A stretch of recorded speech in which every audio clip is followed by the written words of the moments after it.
Okay, great. So it is 8:04 a.m. This is January 14th, 2021. This is the special board meeting for the Evanston Skokie School District.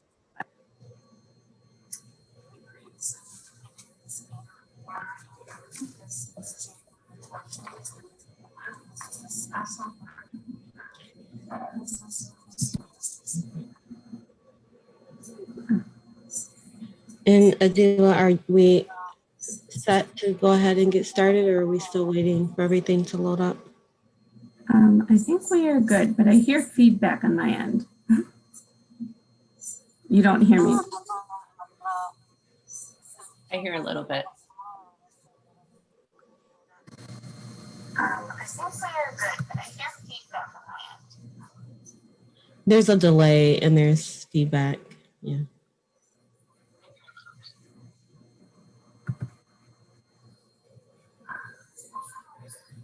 So just let me know when I can go ahead.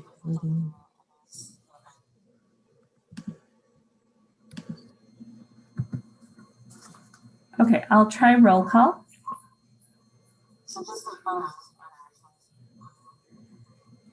Kim. Here. Hernandez. Here. Lindsay Ryan. Here. Mendoza. Here. Cartha. Here. Halpern. Here. Tanya Budi. Here. So I hear a repeat. Do you all hear it too? Okay. Yeah, I'm hearing it as well.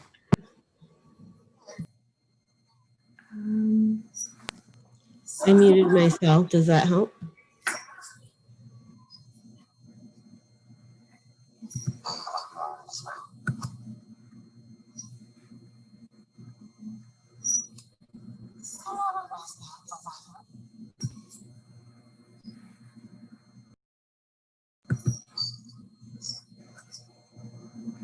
Okay. I'm only hearing it through your audio, Adela, not from my own.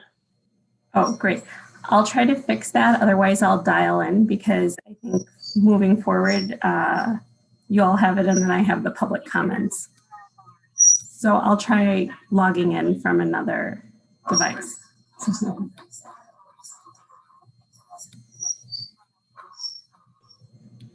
So Adela, you said are you gonna do that now? Log in with the different.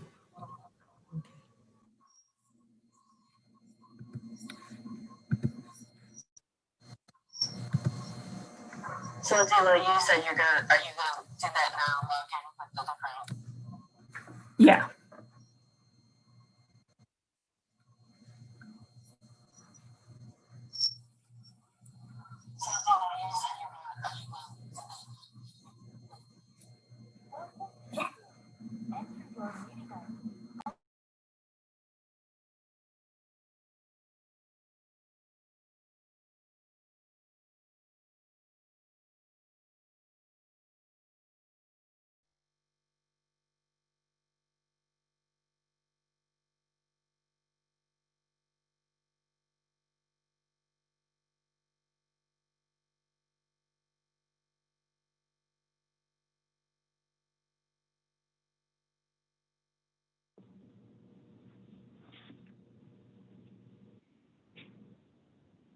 Okay, so I've dialed in, hopefully.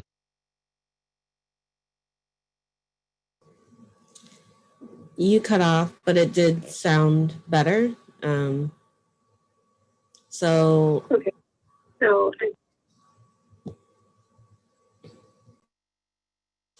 I'm gonna go ahead and get us started.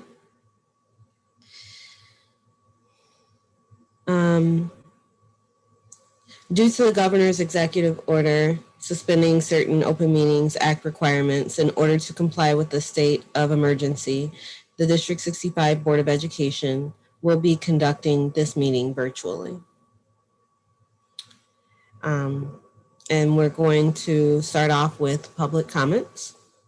Any member of the public wishing to submit a comment to be read at this special board meeting held today, January 14th, was asked to email their comment to the board secretary, Cresci A at district65.net by 7 a.m. this morning.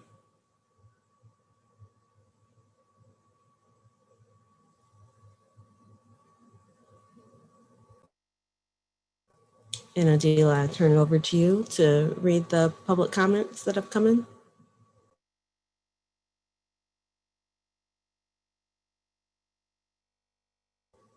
You're muted, Adila. We can't hear you. Public comments that have come in. Okay, so we did get 7 public comments. I'm still wondering, are we hearing a double sound? Public comments that have come in. I'm not sure how to. So we did get 7 public comments. I'm still wondering, are we hearing a double sound? Public comments that have come in. I'm not sure how to. So we did get 7 public comments. I'm still wondering, are we hearing a double sound?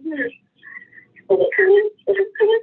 I'm not sure. I think there's 7 public comments. I'm still wondering, are we hearing a double sound? We're all muted, so I don't think it's an echo from any of us. It seems like there's an error with your sound. I think there's 7 public comments. I'm still wondering, are we hearing would it make sense if someone else read off the public comments today? I'd be happy to read the public comments if you guys are okay with that. Trade off a break. I'm guessing that a non-board member should probably read the public comments to the board. I can walk over to Adila's office and grab what she needs to read. I can read them. I can read them. Can everyone hear me? Yep. We can. So this is, Dear Secretary Qureshi, we respectfully request these comments be shared at the upcoming board meeting. Please feel free to edit for brevity as needed. We were angered to learn of the recent homophobic hate crime against Board Vice President Biz Lindsay Ryan. Sadly, this is not the first time our board members or community leaders have been threatened. We call on all Evanstonians to reject anti-LGBTQ and white supremacist sentiment and stand against any attempt to terrorize or intimidate our leaders. We share these comments in support of our leaders working on behalf of D65 students every day. We stand with you. We insist that the voices demanding equity can and will overwhelm the voices of bigotry and hate in our community. Chris and Jonathan Newwisma, apologies for the name mispronouncing if I am, parents of 4th grade twins at Washington. Dear members of D65 board, as the mother of 3 brown children in D65 schools, I do not have the words to express my gratitude for your leadership, despite all the harassment and hate you have experienced. I just wanted to let you know that I and my family highly appreciate your courage and dedication to our children. We stand by you and pray that you remain safe. Maureen Arshad. Hello, members of the D65 board and administration. My experience in D65 as a white straight woman who is a parent to a white female kindergartner and white male 4th grader this past year has never been better. I am so proud of living in a district in which we are actively rejecting white supremacy. I am grateful to belong in a community in which the leadership of this district clearly and intentionally calls out racism and bigotry in all of its forms. I feel honored to be a part of a community conversation that challenges my many privileges and asks me and my family each day, what am I going to do to change this oppressive system? Thank you, D65 admin and school board members, for being the beacons of hope in such a difficult time. I count on you all as the bedrock of our community and for the shaping of the important care of our beautiful, innocent, loving, hilarious, intellectually curious, and brave children. The shifting, dismantling, and rebuilding work is so hard, but I see that you, we, us are doing it. I see and hear examples of important conversations happening in the learning as my Mustang scholars are in remote learning each day. I urge you to take care of yourselves and to know when you are scared that I am with you. Many of us in this community are with you and will stand with you in solidarity. We are around you remotely, cheering you on each day. Thank you for embracing the discomfort of change, communicating about these vicious attacks, and being such an important example of resilience and leadership to our scholars in this district. From the bottom of my heart, I thank you. Megan Shea, D65 parent. Dear school board members, as a citizen of Evanston, I humbly petition our elected school board to please move swiftly to safely reopen Evanston's public schools. Respectfully, Jerry Voorhees Useem. To our school board, while families are experiencing unprecedented hardship during our school closure, I want to express how meaningful it has been to know that leadership is constantly and unwaveringly focusing on the needs of students and families who have been historically underserved by our district. It is difficult to retain perspective in crisis, for each of us to see beyond our own household's urgent priorities. Thank you for anchoring our community to the mission of equity during this crisis, to ensure that the families whose needs have typically been met first and best are not the driving force behind our district's responses to this crisis, and that we allocate our resources to prioritize the children experiencing the most urgent need and who have endured the most historical neglect. Thank you for your commitment, Beth Brady. As a parent in District 65, I condemn the hateful attack on Biz Lindsay Ryan. I am grateful and indebted to Ms. Ryan for all the work that she does for the district, for all of our children, and for our community. Thank you to all board members and District 65 leaders who persevere in the face of an unprecedented pandemic, entrenched white supremacy, and a ton of hard work. Megan Navarra. We, the presidents of the unions in District 65, are standing together today representing our 1,000 staff, which includes support staff and certified teachers, administrative assistants, health clerks, childcare, food service, paraprofessionals, custodians, and maintenance staff. As we have stated in the past, our members are looking forward to the time when we can safely return to our workplaces. Our students are why we do what we do every single day. We stand here today in support of our superintendent, district administrative team, and District 65 school board's commitment to a safe return to school and educational equity for all students, especially our most marginalized students. We condemn the racist, homophobic, white supremacist attacks on our leadership and board members. We stand in solidarity around the important work to dismantle the systemic racism in our educational institutions and the commitment of our board and leadership around equity. We continue to look forward to partnering and working collaboratively with our district leadership to support our students and families. Natalie Copper, president of EACCP, Dawn Jackson, president of ETAA, Meg Crewley, president of DEC, Dana Smalley, president of DESC Desk, Omar White, president of ECMA. And that concludes our comments. Thank you, Dr. Green. And thank you, Adila, for the valiant attempt. Good morning. We are next on our agenda, our superintendent and board comments.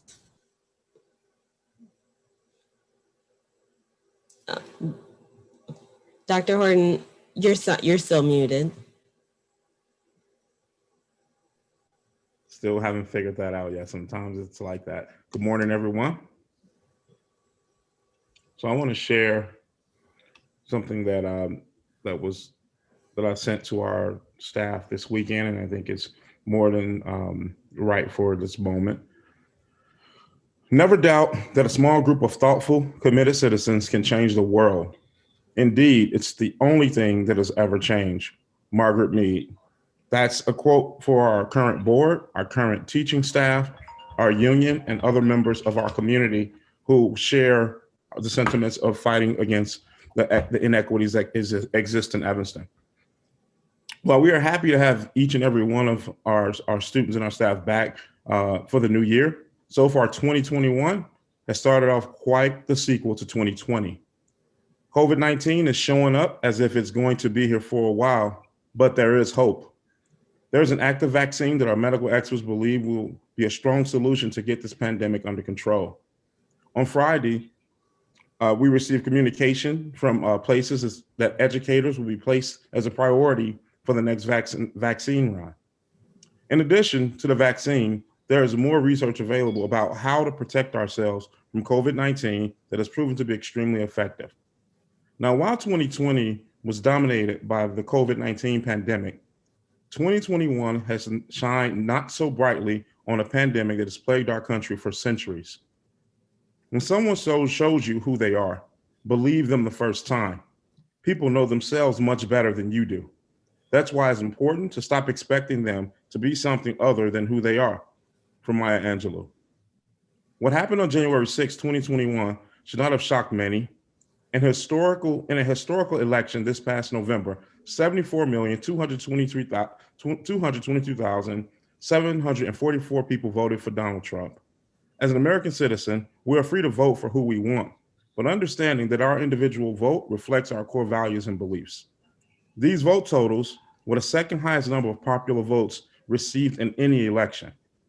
Fast forward to January 6th, and now we can see what this really means for our country. Here in Evanston-Skokie, we are considered to be one of the more woke communities and school districts in the country.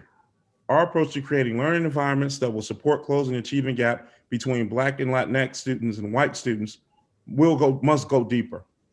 District 65 culture is ripe for deep, intense racial equity training, and it has been happening, and yet we still have pushback from those who don't believe in our work. Our school board has courageously been public about the inequities that exist in Evanston, as well as nationally around police brutality, health gaps, and other racially driven issues, including anti-homophobic acts that continue to hurt individuals on this board, in this society, and in our country. As a result, our board members and administrators get attacked through emails and postcards with death threats. I'm not referring to emails that outright call us derogatory names, but communications that attack our character, decision-making, and leadership. The privilege in communications I receive is often blatant, asking me why myself or the board prioritize the health of teachers and staff when they should be considered essential workers. Never mind that our community makeup is completely different from many school districts who have been able to successfully open, in a sense of what success means. When we challenge this privilege, we get hit with FOIA requests or Office of Civil Rights complaints. I want to be clear about our efforts to fight the pandemic of racism that has taken just as many lives as COVID-19. We will not stop. We will continue to provide equity training for our staff. We will continue to diversify our workforce. We will continue to build an anti-racist curriculum. We will continue to build learning environments where all students can thrive and be their authentic selves. We will not stop, because what happened on January 6th in DC is only what we could see. In November, this presidential election showed us that there are many, many more. Thank you. Thank you, Dr. Horton. Do any of my board colleagues have any additional comments? I am going to read a few brief comments. It's a combination of some words that I have shared previously with the board, as well as of the letter that was shared with our staff and community this week. In response to children being exposed to interpersonal racist attacks in 2018, I said, let us continue to link arms and put ourselves between our children and those who are targeted for harm and the effects of dehumanization. I want to explicitly say to our children and families that all of our public schools belong to all of us. and you are bright, loved, and wanted.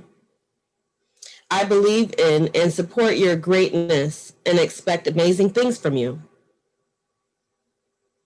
I too, once upon a time, was underestimated and viewed as a statistic. And I have defied every single one. And you who feel weighed down by those same low expectations can defy them too. We, Black people, and are descendants of greatness, untold history, and cultural values that have shaped the world. Our ancestors founded the first libraries, made architectural wonders, have built fierce and vast civilizations. We have resisted subjugation in many forms, and we can and will resist it today and tomorrow, together. Shine bright, beloveds.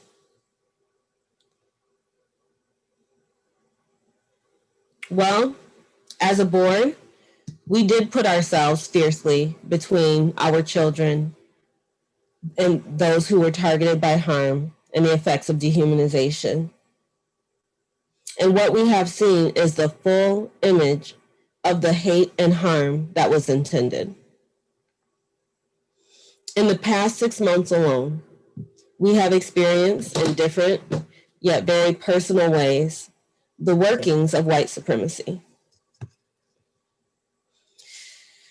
The way that it is weaponized against our Black leaders and any of us that are committed to prioritizing the needs of Black and brown children. The weaponizing has manifested itself in persistent, threatening, mischaracterizing messaging, recently escalating to veiled death threats since August 2020.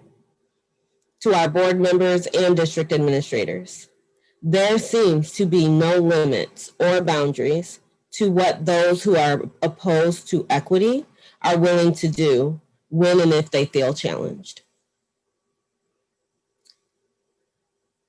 I want to restate that again.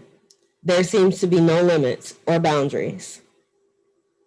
I would say ethical boundaries, behavioral, social boundaries. There are no boundaries to what those who oppose equity are willing to do when and if they feel challenged. And I would expand upon that to say not just those who oppose equity, but if we flip that on its head, those who are committed to upholding white supremacy.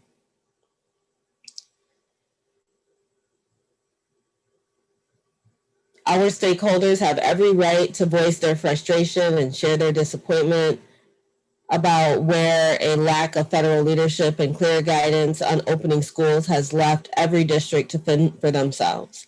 However, there is a difference between asking questions and insulting the intelligence, character, and motives of the person in which you are asking the question.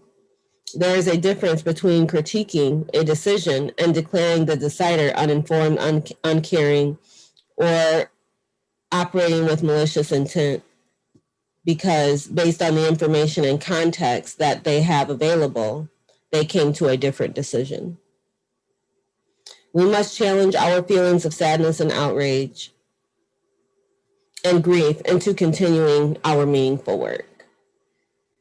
In the coming months, we will celebrate both Black Lives Matter at School Week as well as LGBTQ plus Equity Week. These are important ways we can come together as a community and affirm the lives of Black and LGBTQ plus students, staff, and families. These are the ways in which we can all play an active part in concretely demonstrating how our commitment to equity is translated to change in our classrooms and community. As we work to achieve our mission of helping our students to become active global citizens, we ask for your continued support and partnership. And we thank the many people who we know are. We know that when we are hearing from folks who are clutching tightly to white supremacist values and structures, that is not the majority of our community. It is a loud and vocal and malintended small group. And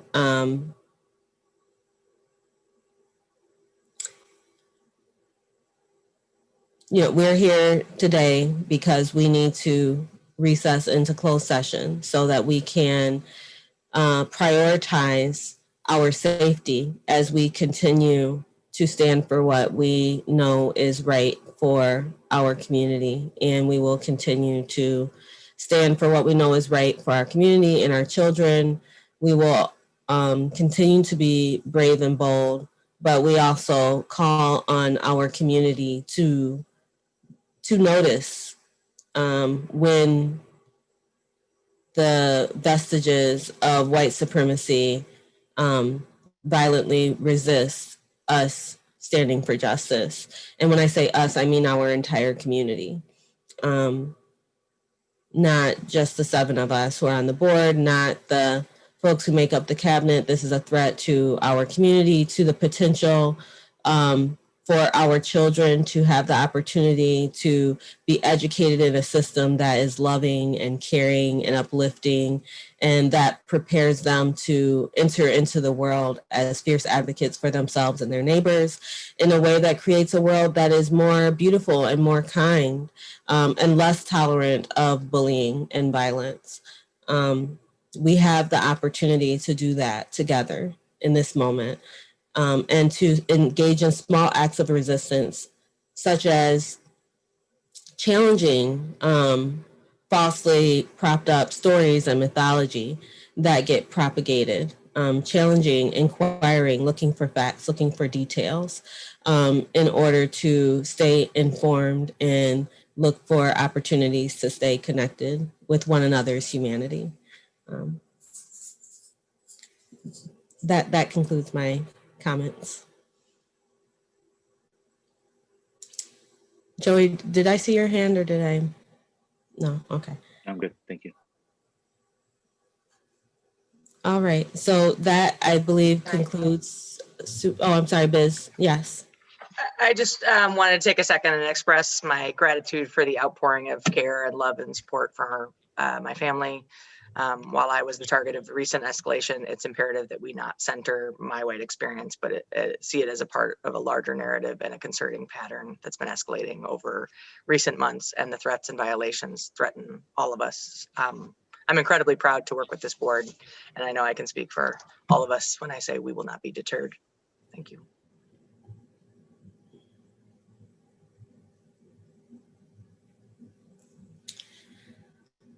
So I think that concludes our board and superintendent comments for the special meeting. Sergio, you have the motion? Yes. Let's see. The motion.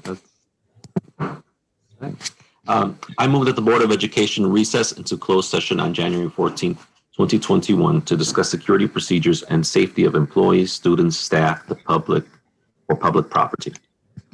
Second. Kim, Yes. Hernandez, Yes. Lindsay Ryan, Yes. Mendoza, Yes. Partha, Yes. Halpern, Yes. Tanya Vudi, Yes.